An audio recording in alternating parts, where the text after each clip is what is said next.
Well, ladies and gentlemen, we made it through another year. 2023, what a wild ride. So obviously this is the last video of the year, and before you go making those New Year's resolutions that you're obviously not gonna fucking keep, let's take a look back on this year and find out which one of the notable things that happened this year can stay the fuck in the past. You guys remember the big red boots? These things came out, they were $350, and I thought it was just gonna be a joke. Like, obviously, we're just gonna trick rich people into buying these things. But then people started wearing them for real. You would walk around Soho and all the fucking cool dudes who sit on the corner. By the way, I don't know if these people have jobs. They kind of just sit in coffee shops and wear baggy jeans and have a chain wallet and take pictures of their coffee, and somehow they're surviving in one of the most expensive cities in the world. It's a mystery to me. But these guys started wearing it, so now I'm going, should I be wearing these things? But I'm not an idiot, okay? I will not be influenced into buying stupid shit. Andrew Tate became a star. I will say this, in the beginning when Andrew Tate started to become famous, I thought it was a joke. I mean, he was like, if you drink water out of a water bottle, you're gay. I was like,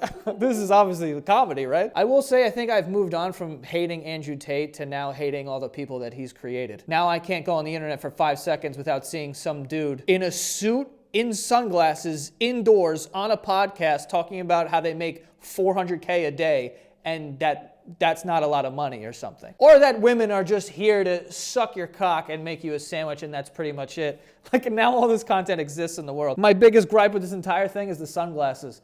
I don't know what, like, if you want to go on a podcast in a suit and just be like, yeah, women are dumb, fine, but you don't have to wear blue shaded sunglasses too. You're not Bono, dude. Artificial intelligence is officially making its way into our world. I always thought that there would be robots that would, like, eventually we would make, and it'd be like, oh no, it's a butler, and then they would, you know, kill us in our sleep or whatever the fuck. But now it's just made our way into, like, schools. It's different now. You got ChatGPT, and it's just kind of like, well, I gotta write an essay on Abraham Lincoln, and you just type Abraham Lincoln in chat, and it just writes the whole thing for you. If I had ChatGPT while I was in high school, I'm not joking, 0% of my work would be me. It would all be that. I would just type every single thing, every single piece of homework in my life into this thing and just submit that and learn nothing, which is close to what I did. I did retain some, but that's close to what I did anyway. I just realized in the next few years, we're not even going to need people. This is how we get rid of people, because music can just be artificially generated. It doesn't fucking, we don't even need voices. We'll just create a voice. It doesn't fucking matter. There's a fucking girl on OnlyFans who is not real. It's just an AI. It's like, oh, let's make an AI of the most perfect looking girl and she's hot as fuck. But she has an OnlyFans and people are paying for this not real girl. And I don't even know if she's showing AI tits either. That's how horny dudes are, dude. They're like, I will pay for the OnlyFans of a girl that doesn't exist. Thank God this is happening to us though. Like, I'm so glad that my dad is kind of like not on the internet for this, because he literally called me the other day and he was like, yo, someone's trying to get into my Facebook account.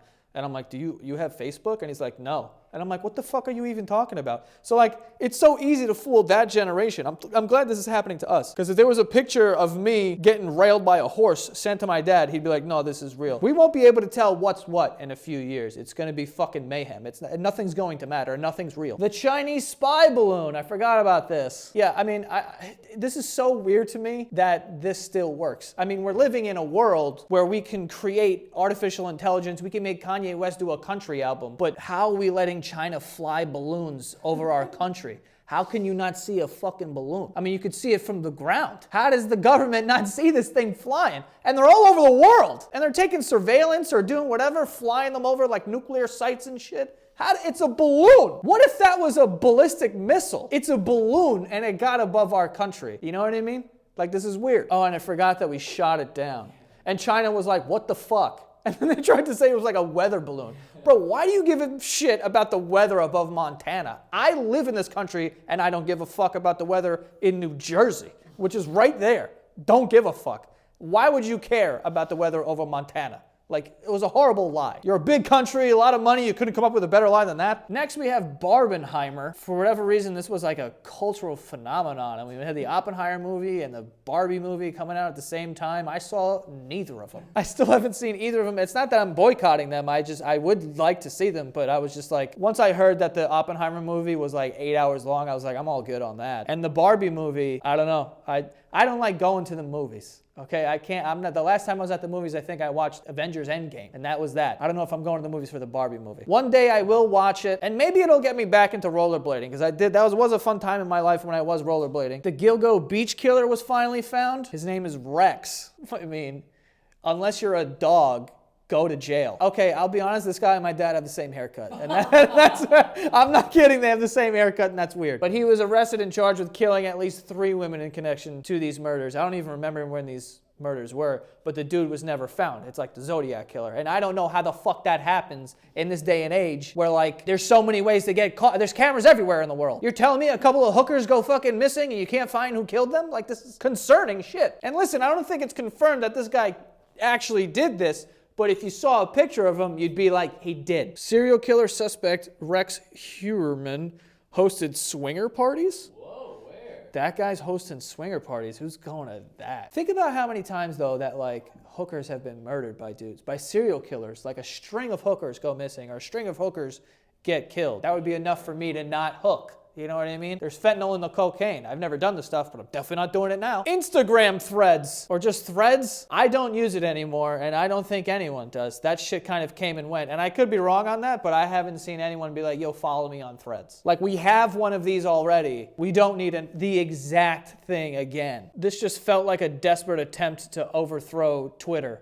Or X, or whatever. I'm never gonna call it X, by the way. That's just not happening, I'm sorry. I'm just becoming one of those like boomers that like can't get over pronouns. It's like, well, when I was growing up, it was he and she, and that's fucking it. I'm not calling anyone Zed, or whatever the fuck. It's like, I'm not calling it meta. I'm not calling it X. It is what it is. That's it. All right, before we move forward with this video, we do have some sponsors. The first one being Rocket Money. Rocket Money is an all-in-one personal finance app that's going to help you out big time. It's going to cancel unwanted subscriptions, it's going to help you lower your bills, and it's going to help you budget. Before I used Rocket Money, I was paying for a bunch of things that I didn't even realize I was paying for. Some free trials or some newspapers or whatever that I was using.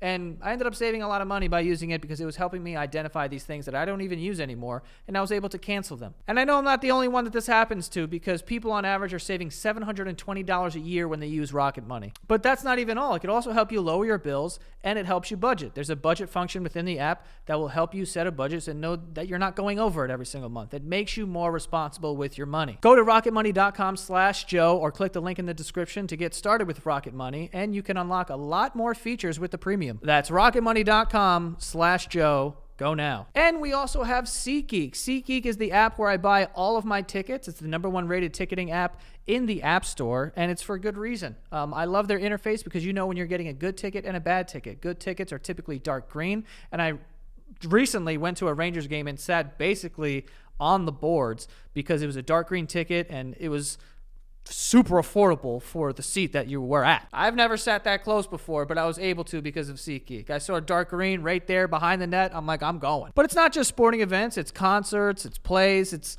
you know, for the most part, if you want a ticket, you can probably get it on SeatGeek. And of course, I'm going to hook you guys up. So if it's your first time using SeatGeek, you can use the code Joe and save $20 off of your purchase of tickets. So download the SeatGeek app or go to SeatGeek.com, put in that promo code Joe, and you will save $20 off of your first purchase. Again, go download that SeatGeek app and use that code Joe, okay? If it's your first time, you're going to save $20 off of those tickets. Enjoy. Mexico shows off the alien corpses. My God, this was one of my favorite things that happened this entire year. You can take one look at this fucking alien corpse and be like, what the fuck is that? These literally look like those Italian cookies you get for dessert at Italian restaurant. It's like, here, this is on the house, and it's like these 2 little Italian cookies. This is fucking alien. I love how they put it in a giant cigar box, too. They're like, oh, check this out. It's like in a humidor, and they're like, look, we have this alien. And the whole world's like, oh! As soon as we got to look at it, we're like, well, Mexico's full of shit. You know? Look at this fucking thing. Are you kidding me? I'm supposed to believe this is the superior life form that we've been tracking down, and now the Mexican government's like, we've preserved one. Here it is. It's fucking 1 foot tall. They also ran one of these things through a Xerox machine and found out that there's eggs inside them. How is that happening? How is there still eggs inside this thing? It looks like it's covered in dust. Hold on, what does this say? The fact check on Twitter says that many people have analyzed them and pointed out the obvious indications that they are typically assembled from human body parts, possibly stolen from indigenous graves. So someone dug up indigenous people's bones, put them together to present that. Unbelievable shit going on in Mexico. Also, we have the ick trend that put men on notice. In 2023, women decided we're gonna let guys know the little things that bother us about them. I, for one, enjoy this. I think that it's funny. I think that it's funny to hear about the little things because I think it makes sense. Like, little stupid shit turns you off about people, and I like hearing about it. Dudes get so upset about this for some reason, but it just sounds like they're insecure. Here's some examples. One, we have tying a shoe, which how do you not understand that? Like, the guy of your dreams is standing there, and all of a sudden he's like, I gotta tie my shoe, and just gets down on a knee, and he's like, do. Like, wearing a sweatshirt tied around your waist. Yeah, to me, that's like, you know, a soccer mom or something that would do something like that. Walking downhill, that's a huge one. If you ever walk down a hill, it looks like you're shaking ass, dude. Like, it looks like you're throwing ass when you're walking down a hill because you got to, like, bounce and shit. Setting up a fish tank. I can see why some of these things are unattractive to women.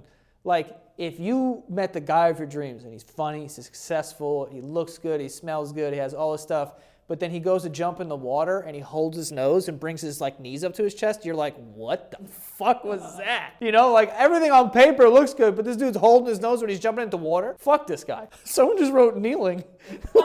Kneeling just bothers women for some reason. Your earlobe flapping in the wind? Who the fuck are you dating? Elephants? Who are you dating, dude? The reaction to the icks is almost funnier than the actual icks because dudes get so upset and they're like, yeah, well, you're a fat bitch. It's like, that's not how you play this ick game, dude. Like, we're trying to be funny here. And dudes are like, well, you're a fucking whore. You're a low down, sissy bitch. All right, what are some things you think you've done that have given the ick to women? What are you talking about, dude? I've been making videos on the internet for 12 years. I'm a walking ick.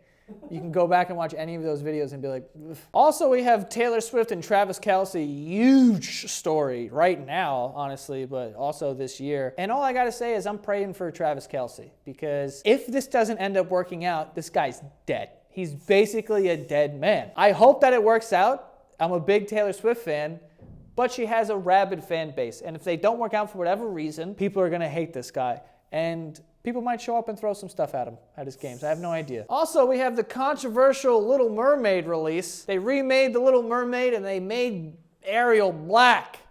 Devastating to some. I, for one, am more interested in the fact that there was real mermaids out there in the world this year. I've seen videos and TikToks. I went down a rabbit hole of a guy saying that he heard mermaids and then they almost got him killed or something. I don't even know. There was a video. You didn't see those videos? There was videos all over TikTok of sirens, which I didn't know that's the actual term for mermaids. And they're like, yo, they're making noises and they try to convince guys to come in the water and then they fucking kill them.